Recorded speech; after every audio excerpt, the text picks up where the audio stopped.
Tonight on CBC Vancouver News.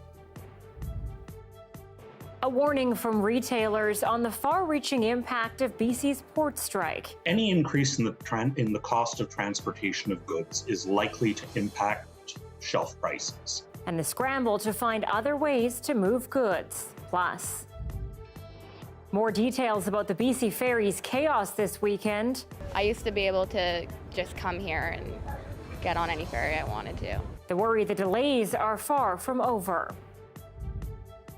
And the rise in tick-borne illnesses. I will get a flare-up and I'll feel like I have the flu for days and days. Why the increase may be linked to climate change. This is CBC Vancouver News.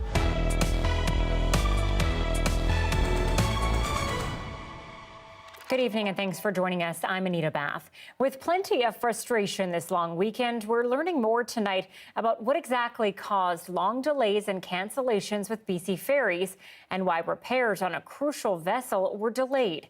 Michelle Gassoub has more tonight on the challenges. We have reservation at 11 and we didn't got in the ferry until like 4.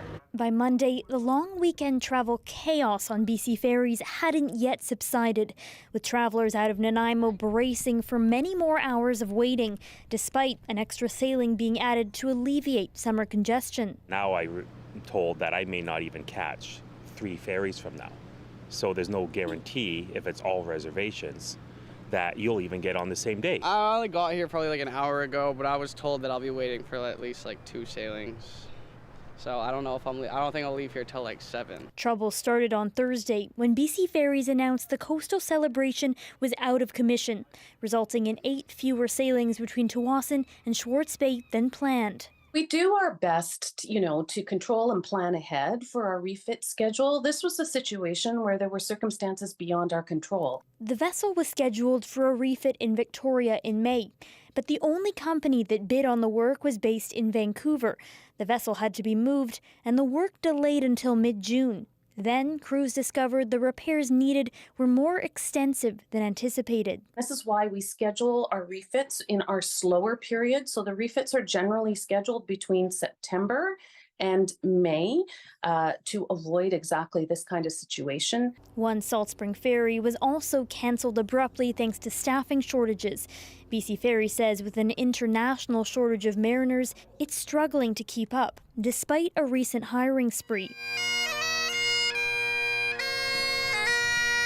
Those stuck waiting, finding creative ways to pass the time. People are coming by and thinking either that's really nice or that's really annoying. And reminiscing about the days it wasn't so hard to get away for the weekend. I used to be able to just come here and get on any ferry I wanted to. Not so much anymore. Not so much anymore. Michelle Gassoub, CBC News, Vancouver. There are growing concerns BC's port strike is going to cause supply chain disruptions across North America. As Mirabanes reports, it's day 3 of job action, and with billions of dollars of trade in the mix, the stakes couldn't be higher. What do we want? Contract! When do we want it? Now! Striking workers demonstrating after walking off the job Saturday. Wide-ranging job action is continuing at 30 BC ports, causing worries over supply chain costs and shortages of goods. The North American supply chain is quite integrated, and therefore there will be impacts North America-wide. Wilson says the government should serve notice to recall Parliament. Port workers have been without a contract since March 31st.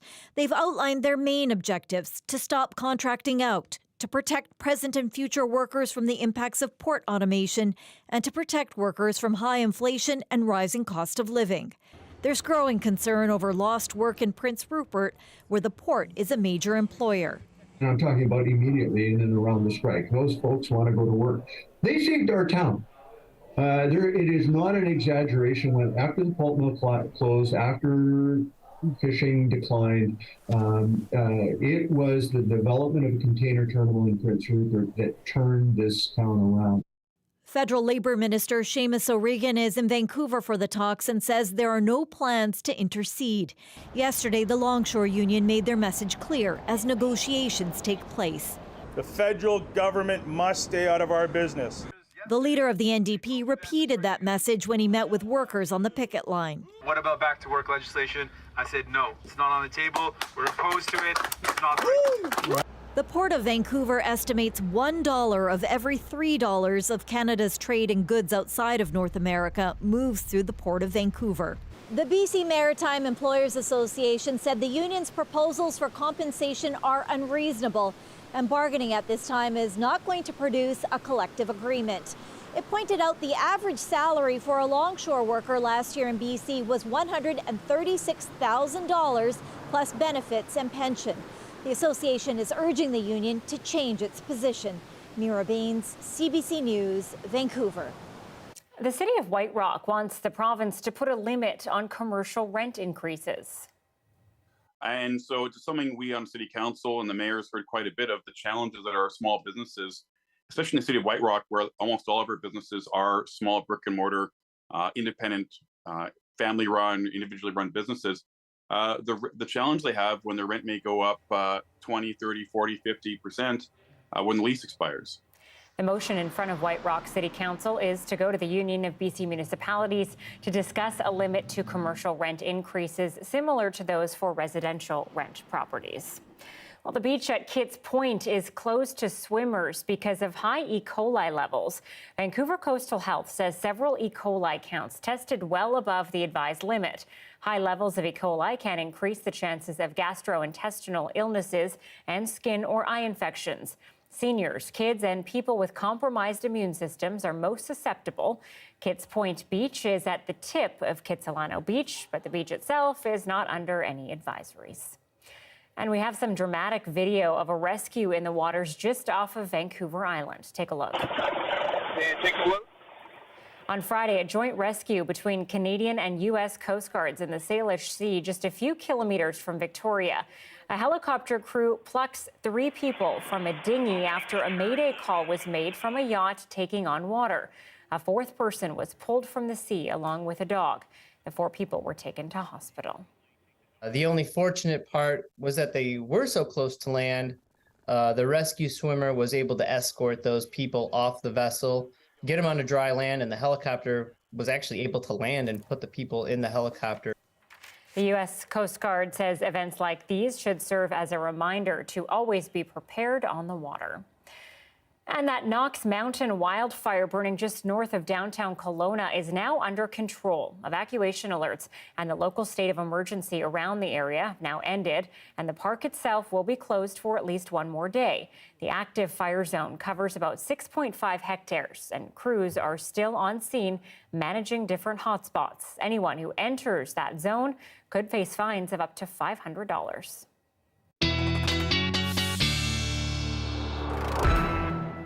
Meteorologist Russ LeCate joins us now. And Russ, we've sort of managed to avoid a lot of that wildfire smoke this season, at least here in BC, but that's about to change, isn't it? It is here in the south, absolutely. They've been dealing with an awful lot of wildfire smoke, of course, in the northeast part of the province. And great to hear that news, by the way, about the Knox Mountain fire being under control. Those are the words we like to hear.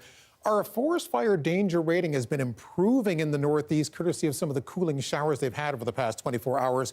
Things are ramping up in the south. That's not great news. I do want to talk about some of the wildfire smoke that showed up in the lower mainland today, and it's going to be here tonight and tomorrow for parts of the day as well. Your forecast province-wide includes no warnings, no watches, smoky sky bulletins only for the northeast, and yet visibility has been improving. We're not going to see a lot of that smoke come down to the surface where it becomes a health concern. It's more so smoky skies. Our satellite analysis is a strong high-pressure ridge. The jet stream arcing up and around that ridge ushers in a northerly flow. Some of that lingering wildfire smoke at higher elevations is being pushed down towards the lower mainland, and I fully expect it to show up this evening. So your sunset is going to be something of a hazy one. Smoke gets thicker during the middle of the night. There's a full moon tonight, but that'll be muted somewhat by the smoke. It begins to dissipate tomorrow morning, and then we ramp ahead with less smoke and more heat in the long-range forecast. Those details coming up a little later. All right, we'll talk to you soon, Russ. Thanks.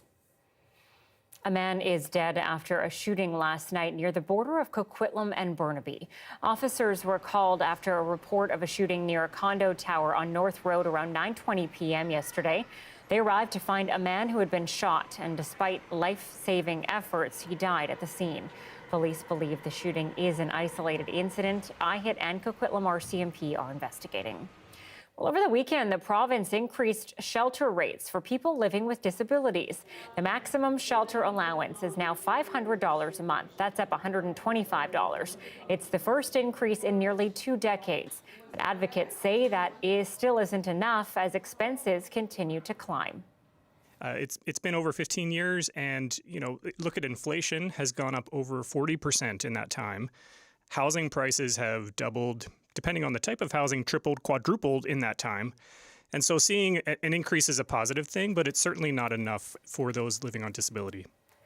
Smedley says we need to take a regional approach to housing assistance to better support people living with disabilities in this province. The man who opened a Vancouver store that sold heroin and cocaine has died. Jerry Martin opened his mobile store on the downtown east side in May. At the time, he told the CBC that he wanted to take safe supply to another level. He said the drugs would be tested and be safer for consumption than any bought on the street. Martin was arrested a day after his store opened.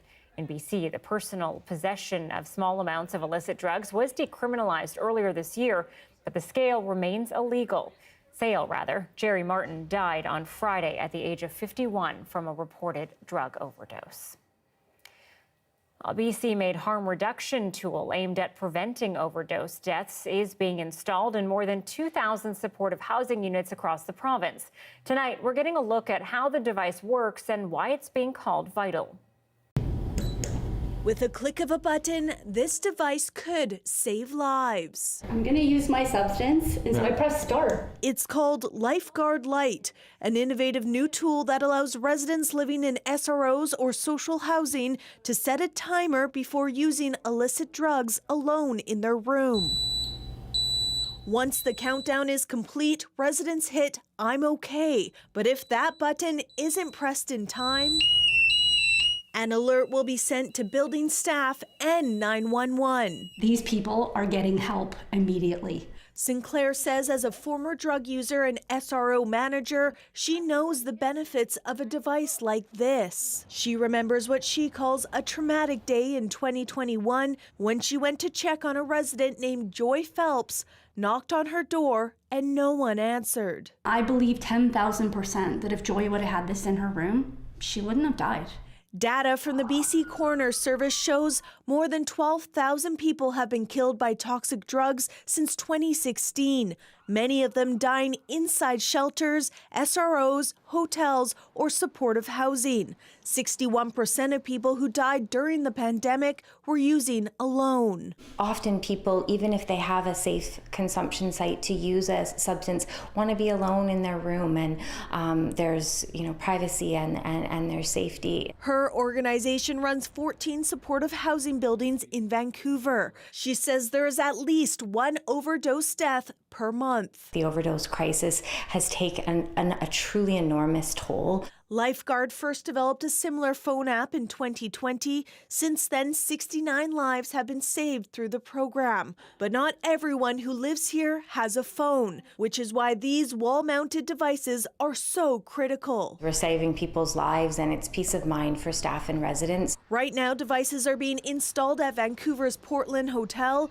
on Vancouver Island, and in the interior. The province says it is aware of the Lifeguard Lite device, but did not say whether it plans to pay to install them in all public housing units. Sinclair says with the unregulated drug supply becoming increasingly more toxic and unpredictable, devices are needed in every unit across the province. Every time that button's pressed and someone doesn't die, that's a family member who doesn't have to get that phone call. That's a staff member who doesn't have to stand at that door and, call the coroner. Janella Hamilton, CBC News, Vancouver.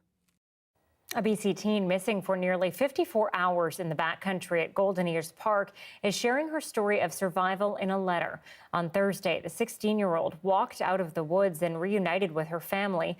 Now, as Benit Brach reports, the Langley resident is talking about what she calls the trauma of it all. In a letter, 16-year-old Esther Wang says she was focusing on the steep terrain ahead of her when she realized she had become separated from the other 3 people in her group on Tuesday. The details described in this letter, which the Canadian Armed Forces Regional Cadet Support Unit confirms is from Wang, who has been part of the cadets for a few years. The letter says after getting lost, she tried to find her group, but tripped and fell to a flatter part of the mountain and wasn't able to easily climb back up. She says, scared and lonely, I curled into a ball as I tried to stay as calm as possible. Wang says she heard the whistles of rescuers, but couldn't find them. I tried to flash my headlight towards the spotlights. However, they did not notice my desperate plea for help. I was filled with hopelessness and fear, but I knew I could not give up. She says she had food packed and survived by refilling her water bottle in a river where she spent her first night alone.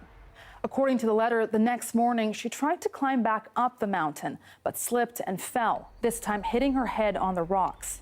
Wang says she could hear rescue helicopters above her and the sound of dogs barking. She says she shook trees and made noises in an attempt to get rescuers' attention, but her efforts failed. And because there is no service where she was, police say they were not able to ping her phone. She spent her second night under a tree at the top of a mountain peak, where she says temperatures got quite cold. On day 3, while looking through old photos on her digital camera, she recognized a picture of a snowy peak she had passed, and this gave her some sense of direction, so she started to retrace her steps down the mountain. The letter says Wang started noticing hiking markers, which gave her some relief. I noticed pink tape on some trees around me, and my hopes soared high. Eventually, Wang reached a beach that had signs directing her to a parking lot. At this point, she says she felt dizzy, but knew she couldn't give up. Around 9:15 Thursday night, Wang walked herself out of the woods to a parking lot where her parents were waiting for search updates. Wang and her family declined an interview request and are asking for privacy. Beyond the bruises, she says the experience has left her with physical and mental trauma. Wang credits the survival skills she learned through the cadet program for helping save her life. These skills include building different types of shelters, water collection techniques, first aid training. In the letter, Wang thanks the dozens of volunteers and rescue teams involved in the days-long search efforts, saying she is forever grateful. Benny Brach, CBC News, Vancouver. After the break, with supplies stalled, will soaring prices come next? We talked to a business owner about how the port strike could impact businesses and your budget.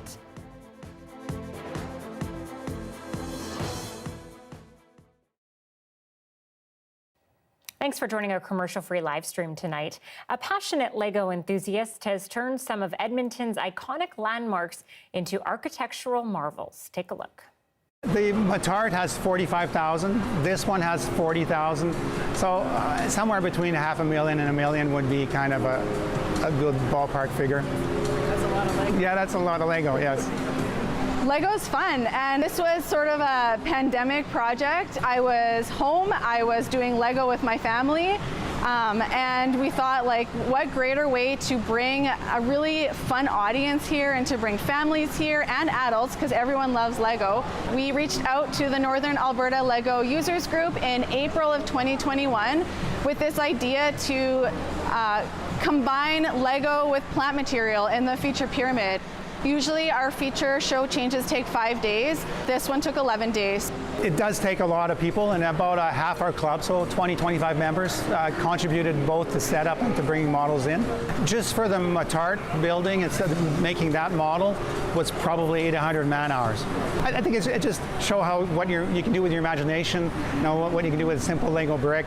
I hope that when people come, they're just inspired, and they're inspired to create, and they're inspired to play, and they're inspired to really look closely at all the detail. And this is artist work, and people put a lot of hours and a lot of effort into making beautiful scenes, and it's very special.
Back to one of our top stories now. The strike between the union representing BC port workers and their employer heads into its fourth day tomorrow. That job action has potential to be pretty serious and some big consequences as the days tick on. Joining me now live is Tony Singh, the founder and president of Fruticana, one of the largest grocery retailers in Western Canada. Tony, what was your immediate reaction when you heard about the strike? My reaction was, here we go again. Prices will go up, shortage of food. So far, have you seen any sort of impact, or are you expecting that to come in the coming days? It's too early to sort of see it right now, but even 72-hour strike will delay some of the containers that are at the port, the backlog. So coming week, we will see price going up, the shortage of product, delays at the port. It will go on for weeks, even with the 72-hour strike. Your company imports products from India, Mexico, China, Italy, to name a few. What are some of the products that are sitting in parked containers at the port right now? Right now, we have half a dozen containers sitting at the port, which we released on Tuesday or Wednesday. I don't see anything happening on that one. They're still in the ship, and the ship just lined up. Such as ginger, garlic, guava. These are perishable items. If they stay longer in the ship, the product itself begin to decay. So if it takes longer than 10 days, we have to throw that product away and start all over again. So that means the delay of not weeks, but months of the new product coming into this country. Wow, okay. Parliament is on summer recess until September, but some groups are calling on the federal government to reconvene to introduce back to work legislation. Given what you're expecting to happen with your stores, what do you think about that? I hope the strike is over by tomorrow. I'm sure they're working hard at it and negotiating right now. But if it doesn't come through, and I'd like to see government go back to the parliament and get them back to work so we can get the containers moving. Not only the food, but other items. You can wait for the furniture for a week or two, but food items, the prices will go up. Shortage of the product means higher prices, and so on and on. What's your biggest worry here if things don't get resolved quickly? Biggest worry, I have a half a dozen containers sitting still in the ship, and the product will go bad. Tony Singh with Fruticana, thank you. Thank you. Coming up, explosions, gunfire, and missiles plaguing the city of Jenin. We take you through one of Israel's largest air attacks in the West Bank next.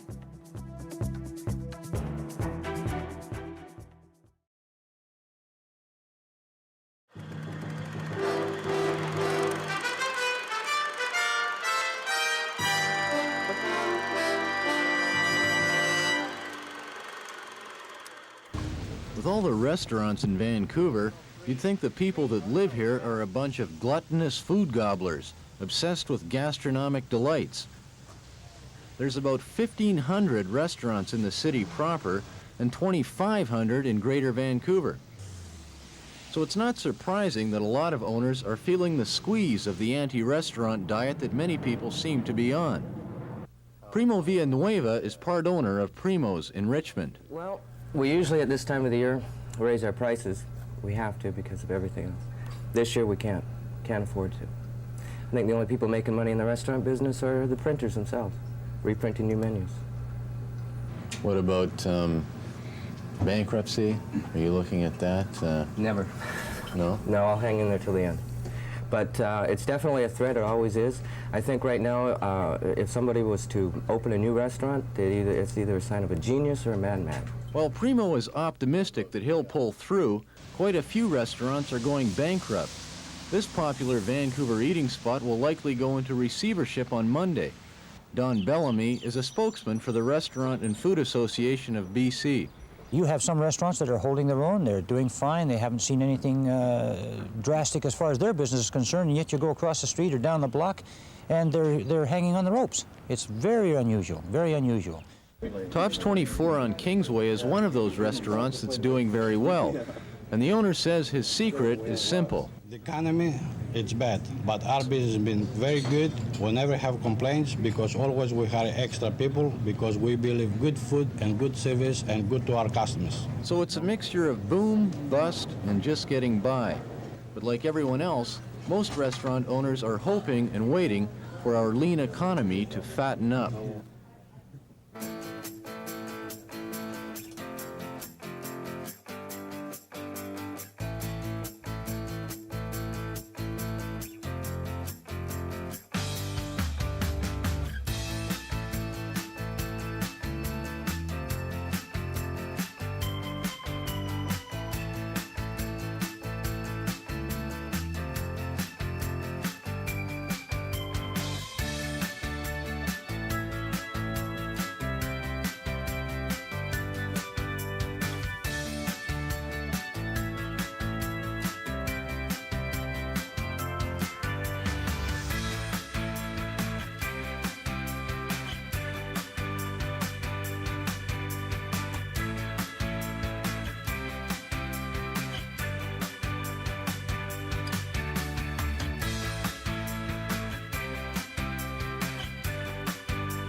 A major cleanup in Alberta tonight as tornado researchers work to determine the strength of the twister that tore through north of Calgary on the weekend.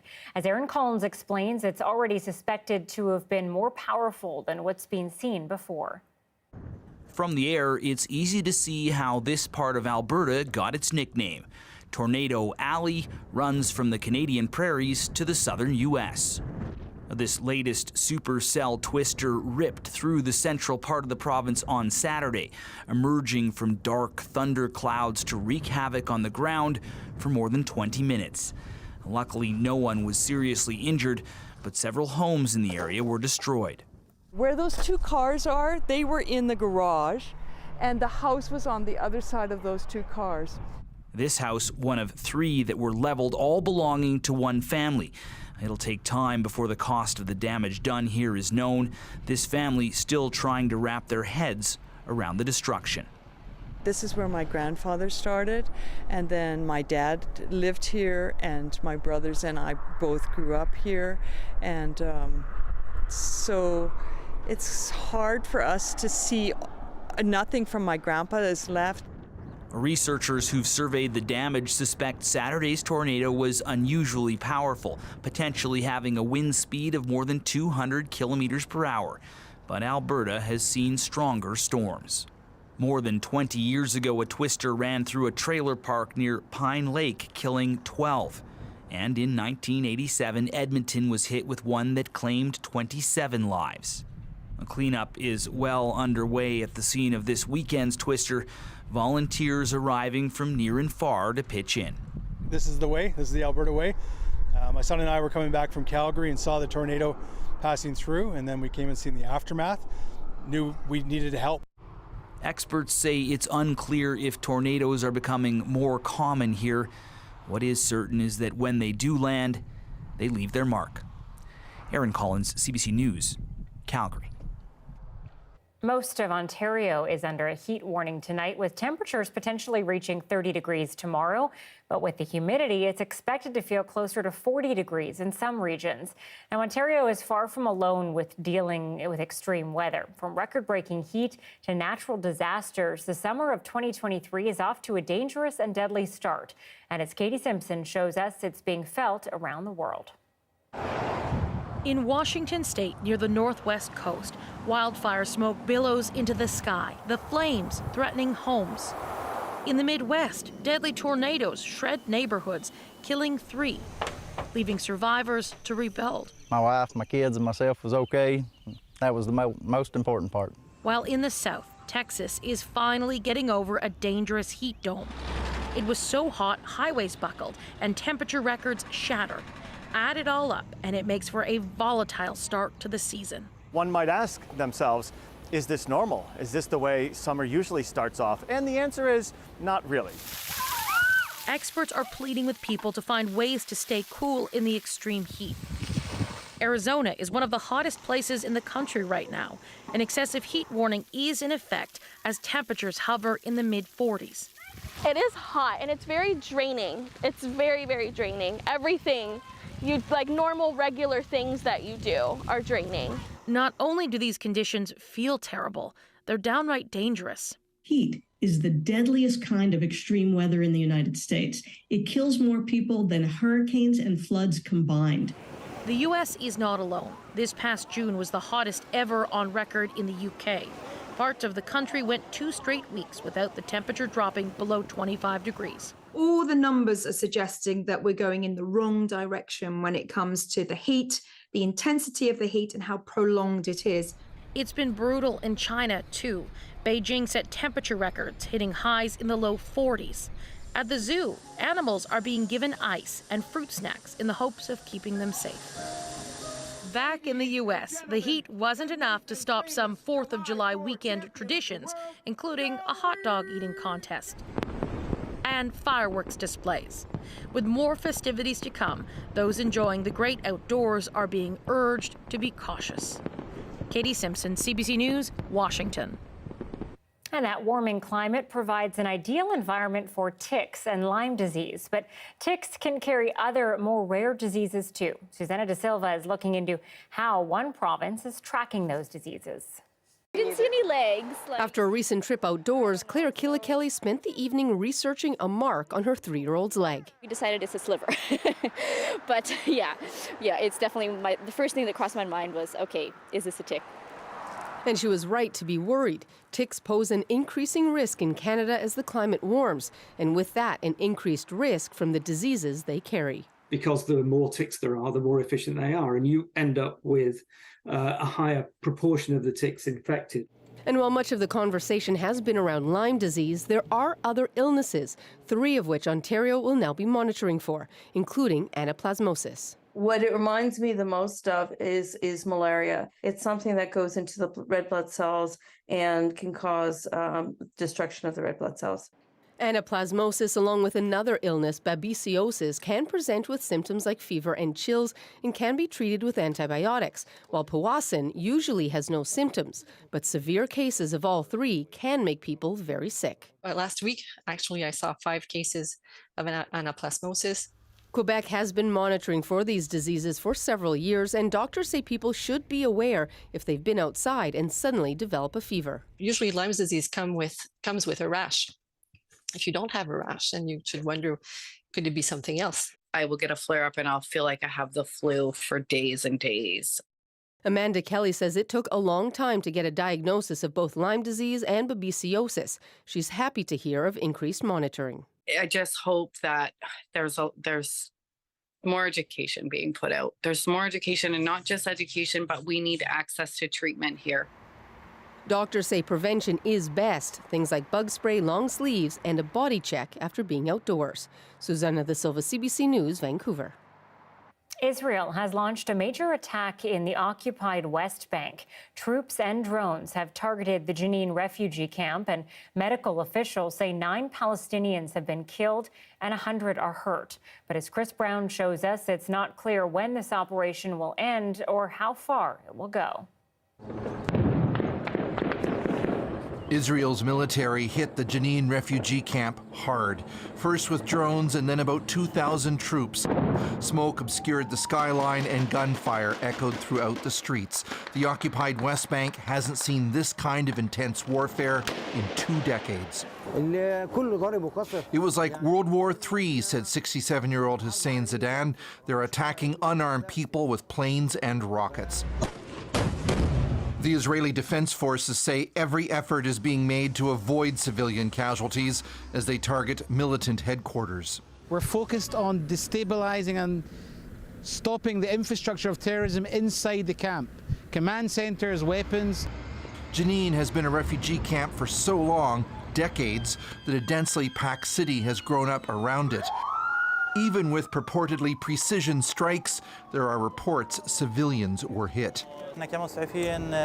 We're anxious, said this paramedic, because the Israeli attacks don't differentiate between medics, civilians, or members of the resistance. The Palestinian President Mahmoud Abbas called on the international community to impose sanctions on Israel and condemn what he called terrorist aggression.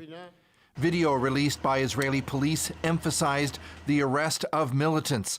Israeli authorities claim Jenin has been the launching point for a succession of attacks on Israeli cities and settlements in recent months.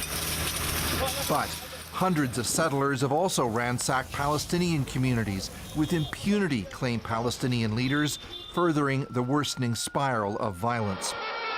Israel's ultranationalist right-wing coalition government has been in a deep crisis for months from domestic opponents determined to thwart its plans to change the judiciary. Monday, protests resumed with a blockade of Ben Gurion Airport.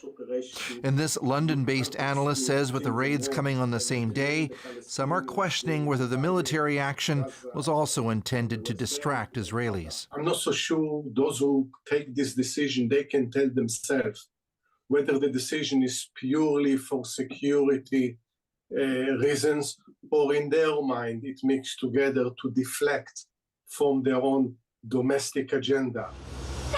How long the Jenin military operation will last is unclear, but the constant fear is that the violence could escalate into a far more destructive encounter as more militants join the fight. Chris Brown, CBC News, London. Later, an act of resistance at an Edmonton residential school. We hear from the woman who started a riot more than 60 years ago and what it means to live to tell the little-known tale.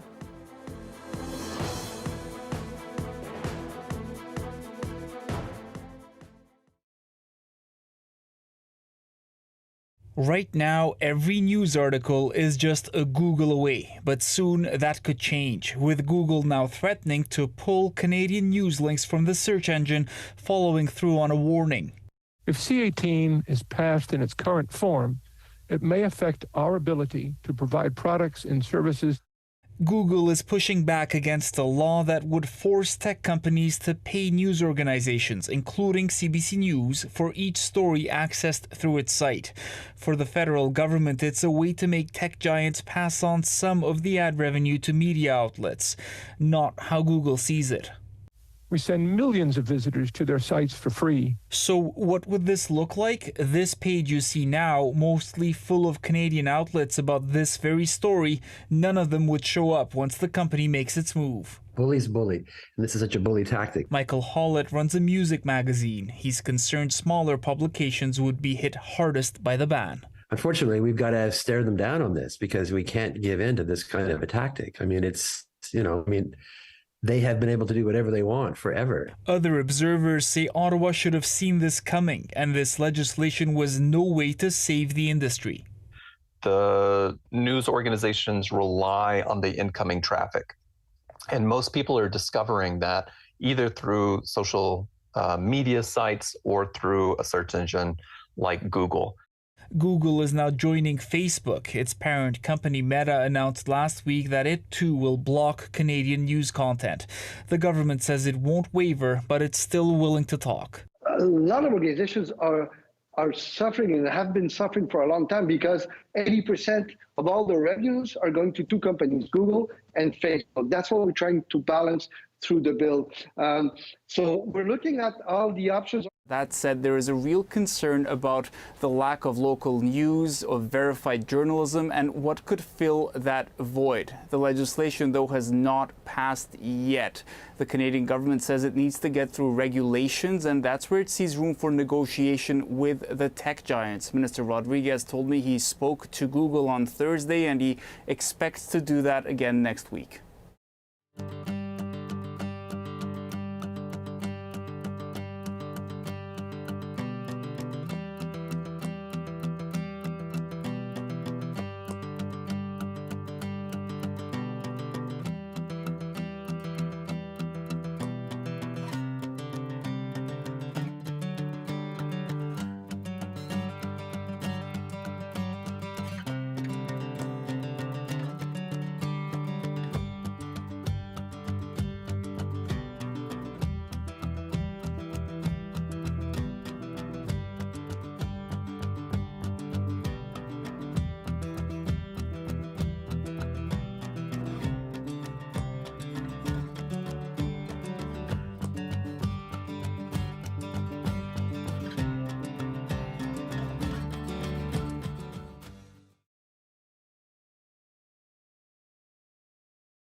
Time once again for a check-in with meteorologist Russ Lacate. And Russ, wildfire danger improving in some places and getting worse perhaps in others? Yeah, exactly. Especially Vancouver Island. We're going to sort of point that out for you momentarily. As we talked about a little earlier, that there's some wildfire smoke showing up around these parts. Well, it's courtesy not of anything to do with fires around Vancouver Island. Those have all since been sort of taken under control. The fires from the northeast part of the province still generating a fair amount of smoke, although air quality has improved somewhat to the northeast. We have some smoky skies bulletins still in effect. Our fire danger rating is beginning to increase across parts of the southern half of the province due to the dry nature of the pattern we've had for the past 7 to 10 days. Vancouver Island in the red, extreme high fire danger for the foreseeable future at this point. Here's our forecast bulletins. Again, smoky skies to the northeast. There are no weather warnings in effect right now, which is good news, but we're watching that smoke translate its way down towards the south coast. So, of course, wildfire smoke in even the smallest concentrations can be hazardous to your health, but this time around, we're not talking about that type of smoke that comes right down to the surface. You might not even smell it. I think you'll see it tonight, and I think you'll see it for part of the day tomorrow, especially in the morning, beginning to thin out somewhat during the afternoon. Now, it's heating up in the south. How hot's it going to get? Well, I think that I've got the wrong graphic in front of me right here, so I'll just jump ahead to the other one, and it's coming up any minute now. Or else I'll just talk right through it instead. How about we do it that way instead, Anita? So our long-range forecast picture happens to include some heat for the following couple of days. That means we're pushing temperatures up towards 31, 32 degrees over the inland sections of Metro Vancouver, but at the same time on the coast, maybe about 25. That's Tuesday, Wednesday, and Thursday. Things will certainly be heating up. It remains dry. Vancouver Island is the focus of our fire concerns, or at least forest fire danger concerns for the following few days. It cools off on the island as we get to Friday and Saturday. For Metro Vancouver, we're really waiting until the weekend for that marine breeze to take effect. It'll bring our temperatures back in line with something closer to normal. But in the meantime, be prepared to beat the heat. I think it's 3 in a row, maybe 4, with temperatures reaching the low 30s across the east side of Metro Vancouver. It's a good thing you're a pro, Russ. You don't even need your boards. Well, apparently the board just messed me up. I should have just gone with a blank screen behind me the whole time. Thanks, Russ.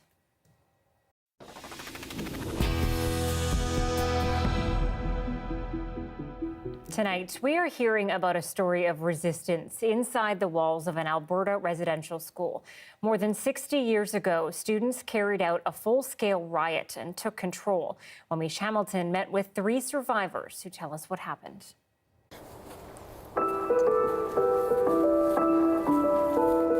We're at the site of the former Edmonton Indian Residential School. Only survivors who went here know what the grounds used to look like and what happened to them while they were here. In particular, they remember one day in 1961 when they violently overthrew staff, took over the school, and won their freedom for a precious few hours. That event may be the only riot in the history of Indian residential schools. The United Church of Canada opened this school in 1924 and ran it basically for the next 4 decades. Hundreds of Indigenous children as young as 6 years old were brought here to undergo assimilation into Western culture.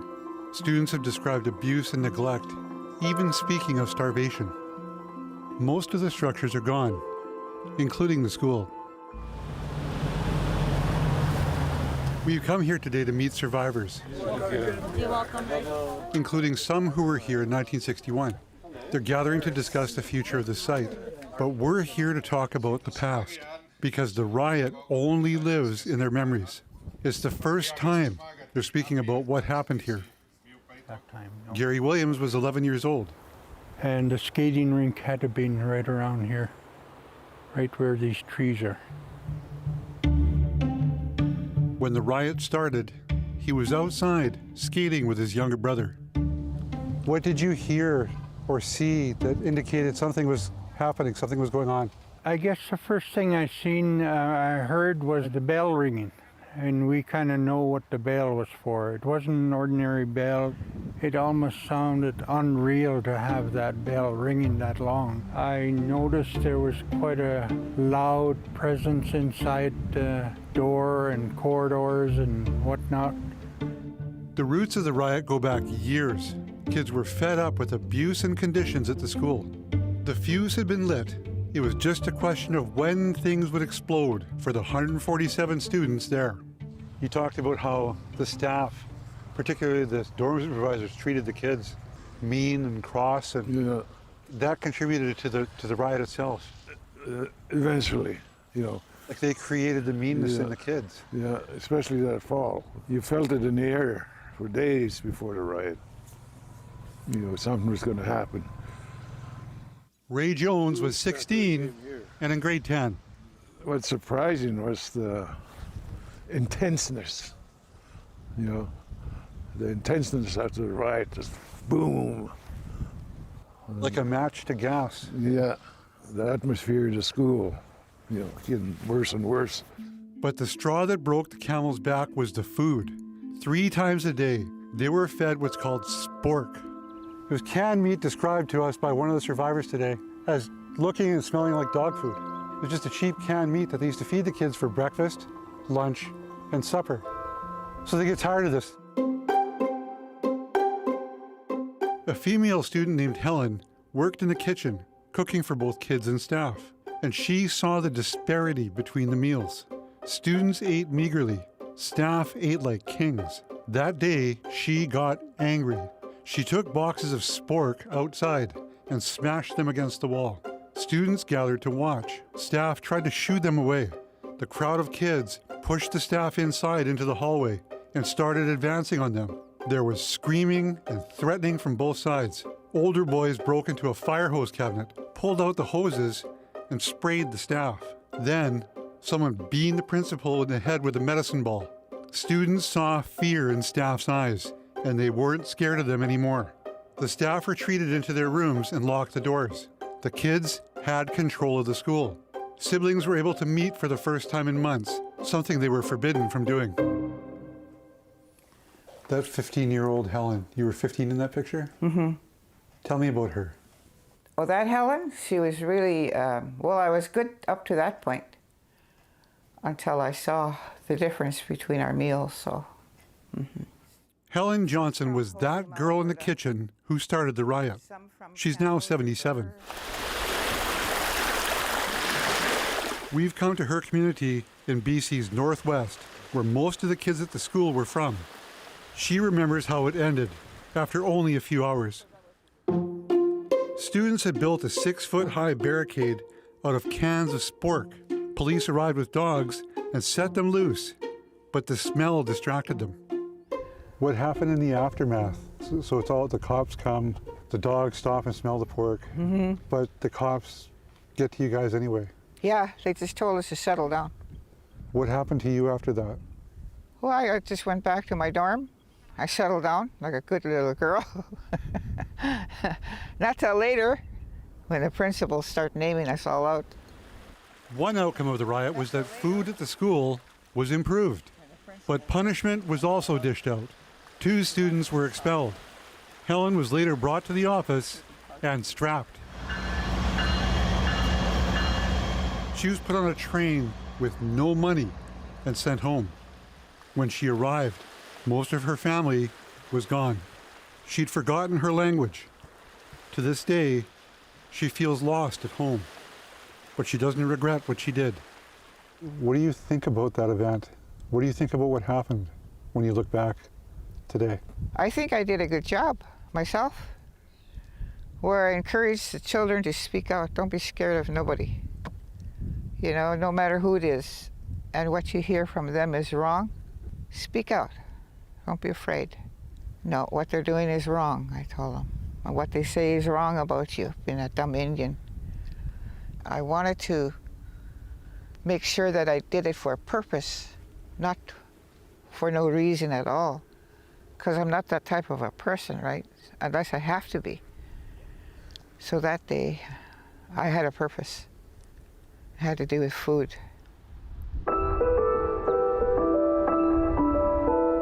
The standard narrative we've heard until now about Indigenous children being put through residential schools is that they were being passively assimilated.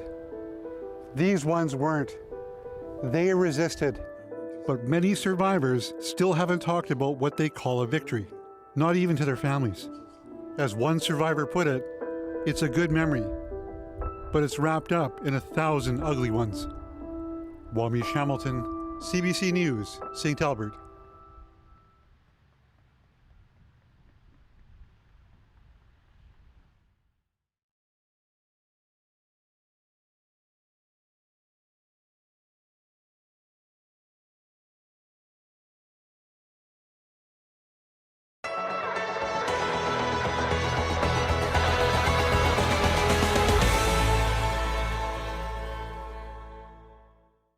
Summer is here, and it also means that it's camping season. Now, whether you're an experienced camper who's gone out in the backcountry, or you're pitching a tent for the very first time, my next guest has some tips to make your next outdoor adventure fun and exciting. Kevin Callan is an outdoor educator and author of the book, Another Bend in the River, The Happy Camper's Memoir. He joins us from Bridge, North Ontario. Kevin, how do you get someone who has maybe never camped before enthusiastic about heading out for the first time? I would say the most important thing, well, first of all, a sense of humor. Kevin, I like that. That's a really good point. Number one, I think, is they overexcel themselves the very first trip.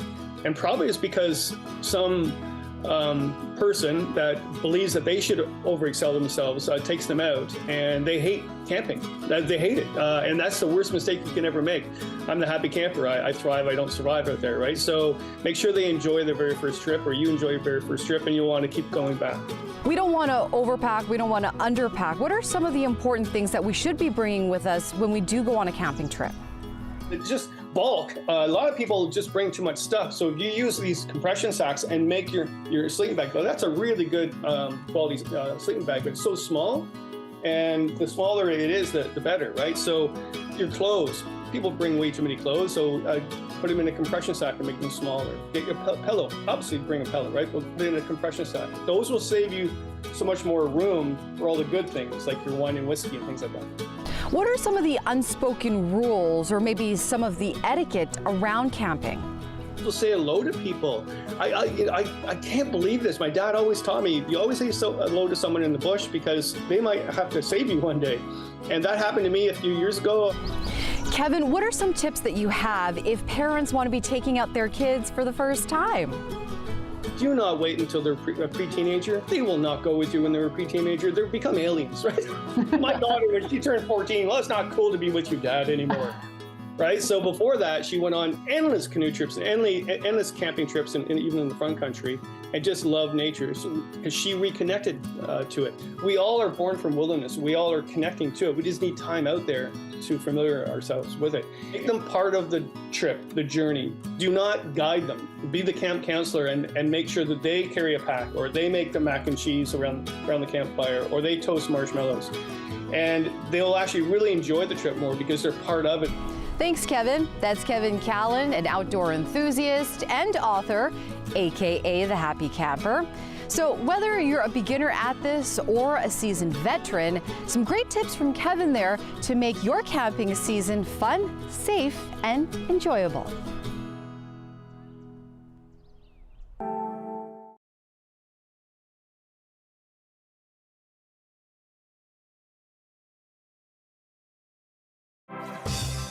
Hi, I'm Amy Bell, and here's what's in your CBC Vancouver inbox. The 15th annual Latincouver Festival continues to July 20th, and CBC Vancouver is proud to be the exclusive media partner. Enjoy a series of sensational Latin American experiences and the popular Carnaval del Sol Festival. And the Herb Original is a new CBC British Columbia podcast. Stream it today on CBC Listen or wherever you get your podcasts.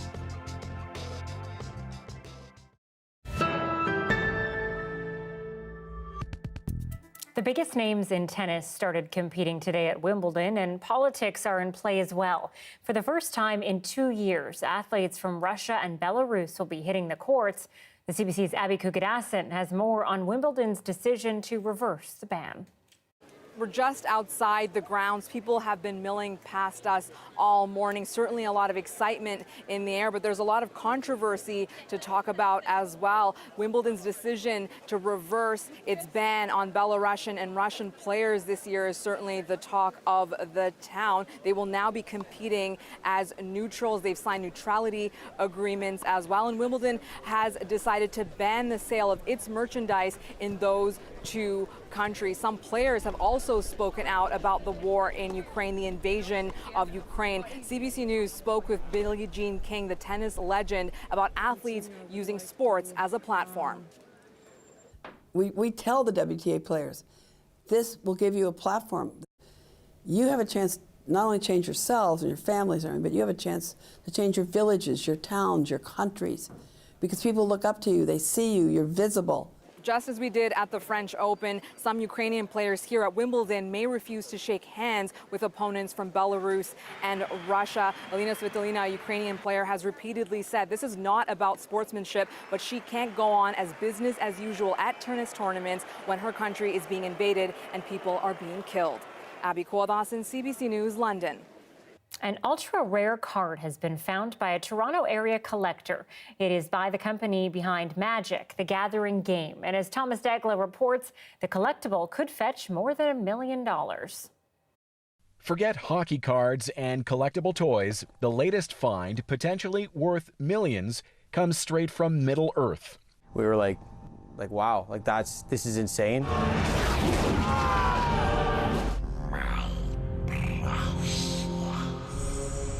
In the famous tales of J.R.R. Tolkien, Hobbit Frodo Baggins sets out to destroy the mythical One Ring, the most powerful of them all, and more recently, the inspiration for a highly sought-after collector's card found by a Toronto man. This is the only copy of the One of One Ring that's ever going to exist. There's some attraction to gaming card collectors, Lord of the Ring collectors, just the ability to have the One Ring. There's nothing else out there like it. The card didn't come from this shop, but the staff have been helping the owner spread the word. The makers of the collectible card game Magic the Gathering recently partnered with the Lord of the Rings to release a special collection, promoted by movie star Elijah Wood. This is amazing. It's incredible to see, and the art is beautiful. Come on. Fans shared videos as they searched for the One Ring card. At some point in the past few days, the man bought the Lord of the Rings Magic the Gathering cards, one pack, opened it, and found the one-of-a-kind that collectors around the world were after. He's remaining anonymous for now, but tells CBC News he's a cashier and forklift operator. I couldn't believe it was real, he says, so I reached out to a few friends to confirm it. Since then, I've been overwhelmed with joy and excitement. Here's the card itself, analyzed and classified as mint condition, nearly the highest grade possible. There was 10, 20, 30 people out there that all claimed that they had this card. They were reaching out to all the grading companies, and it was so when this one came, it was like, yeah, jump in line. Offers are pouring in for more than $2 million. Consider it like a lottery jackpot, with a bit of sci-fi thrown in. Thomas Dagg, CBC News, Whitby, Ontario. And one of the world's oldest giant pandas marked her 33rd birthday over the weekend in Mexico City. A special celebration was held last week for Jinjin at the zoo where she lives in Mexico City. Dozens of panda fans turned out and were served birthday cake by China's ambassador to Mexico. The panda is the offspring of a pair of giant pandas that were presented to Mexico by China in 1975. Now, pandas normally live to be about 20 in the wild and 30 in captivity. And that panda was treated to an apple cake and a colorful piñata filled with apples. Very clear that apples are obviously her favorite food. That is it for our show tonight on CBC Vancouver News. Thanks so much for being with us, and we will see you tomorrow.